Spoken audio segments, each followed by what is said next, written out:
Chapter 42. The two journeys of the sons of Jacob to Egypt.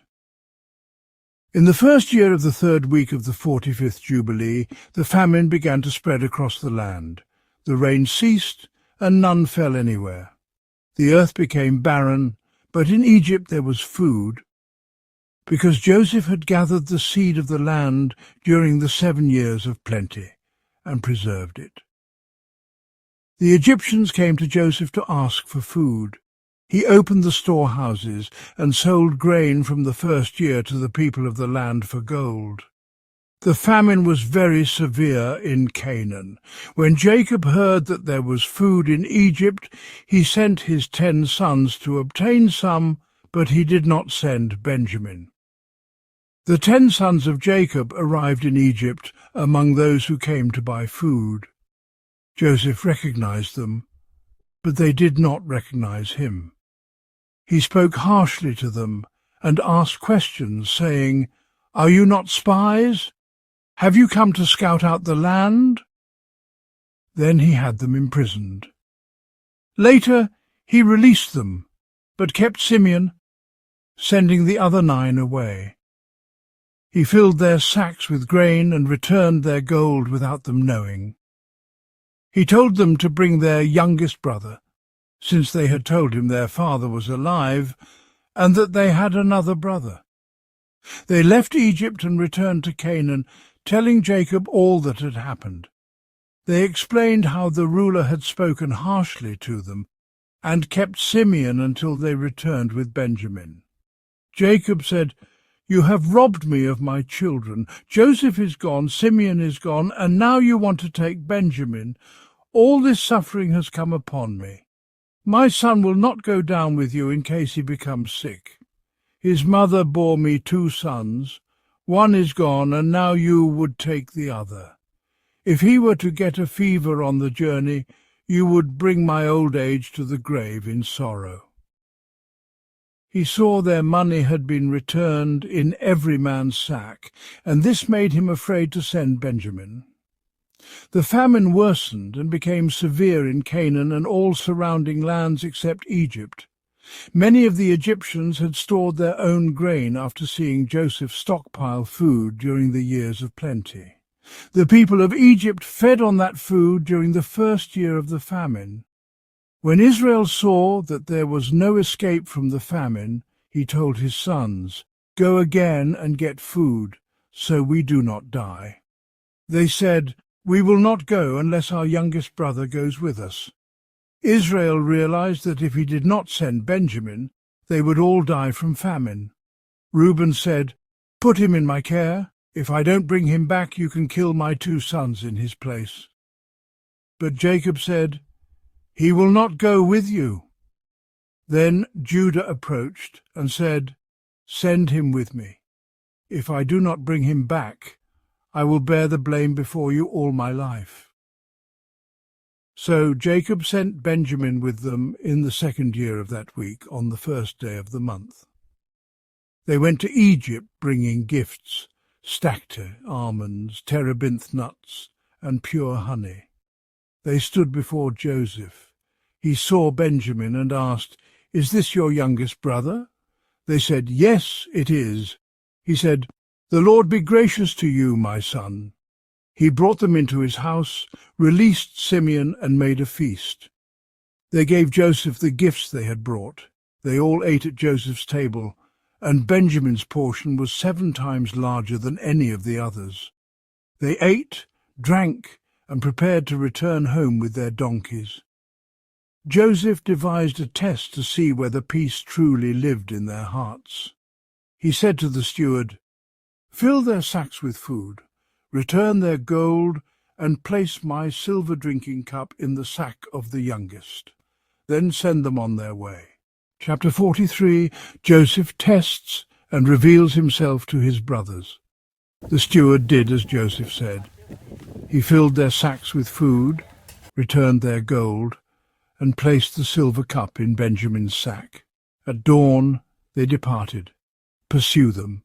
Accuse them of repaying good with evil and stealing the silver cup my lord drinks from.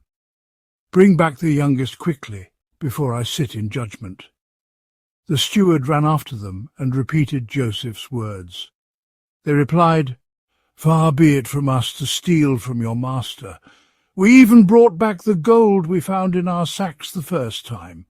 Why would we steal now? Search us. If the cup is found, let that man die, and the rest of us become your servants." "No, only the one who has the cup will be my servant. The rest may go home in peace." He searched their sacks from oldest to youngest. The cup was found in Benjamin's sack. They tore their garments in grief, loaded their donkeys, and returned to the city. They bowed before Joseph. "You have done evil. I fear God. The rest of you may go. The one with the cup will stay as my servant. Do you not know that a man cherishes his cup as I do? Let me speak. Our father had 2 sons by one mother. One is lost and only this one remains. Our father's soul is bound to this boy's life. If we return without him, our father will die of sorrow. Let me stay in his place as his substitute, and let the boy go home. I gave my word to my father. If I fail, I will carry the blame forever." Joseph saw that they were united in love and goodness. He could no longer hold back and revealed himself. He spoke in Hebrew and fell on their necks, weeping. They still didn't understand at first and began to weep too. "Do not weep for me. Go bring my father. You see, my mouth speaks this, and my brother Benjamin sees me. This is the 2nd year of famine. There are 5 more years without harvest or fruit. Bring your families quickly. Do not worry about your possessions. God sent me ahead to preserve life. Tell my father that I am alive. God has made me a father to Pharaoh and ruler of all Egypt. Tell him of my glory and all the riches God has given me. By Pharaoh's command he gave them chariots and supplies. He gave each of them fine clothes and silver. He sent their father raiment, silver, and 10 donkeys carrying grain. Then he sent them on their way. They returned and told Jacob that Joseph was alive and feeding nations with grain, that he ruled all of Egypt. Jacob did not believe them at first. His mind was overwhelmed. But when he saw the wagons Joseph had sent, his spirit revived. "It is enough. Joseph is alive. I will go and see him before I die." Chapter 44. Jacob celebrates first fruits and journeys to Egypt. Israel began his journey from his house on the new moon of the 3rd month. He travelled to the well of the oath and offered a sacrifice to the God of his father Isaac on the 7th day of the month. He remembered the dream he had at Bethel and became afraid to go down to Egypt. He considered sending word to Joseph to come to him instead. He stayed there for 7 days, hoping for a vision to guide his decision. He celebrated the harvest festival of first fruits with old grain, because there was no new seed in the land. The famine covered everything, beasts, cattle, birds, and mankind.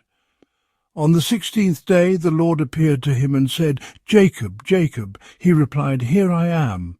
The Lord said, "I am the God of your fathers, the God of Abraham and Isaac. Do not be afraid to go down to Egypt, for I will make you a great nation there. I will go with you and bring you back again. You will be buried in this land, and Joseph will place his hands over your eyes. Do not fear. Go to Egypt." His sons and grandsons rose up, placed their father and belongings on wagons, and departed from the well of the oath on the 16th day of the 3rd month. They journeyed to Egypt. Israel sent Judah ahead to Joseph to examine the land of Goshen, as Joseph had instructed them to settle there. It was the best part of Egypt, close to Joseph, and ideal for their families and livestock. These are the names of the sons of Jacob who went to Egypt with him: Reuben, Jacob's firstborn. His sons were Enoch, Palu, Hezron, and Carmi.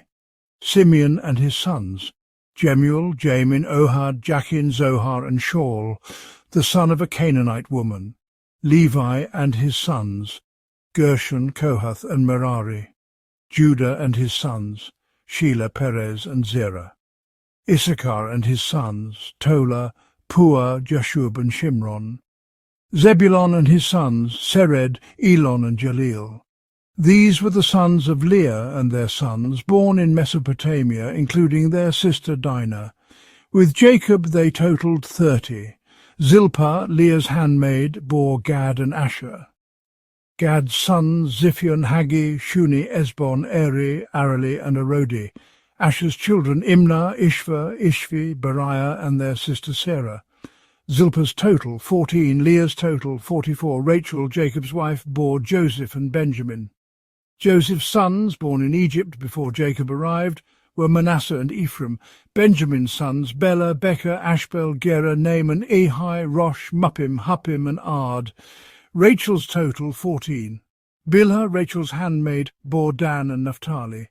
Dan's sons, Hushim, Samon, Asudi, Ijaka and Salomon.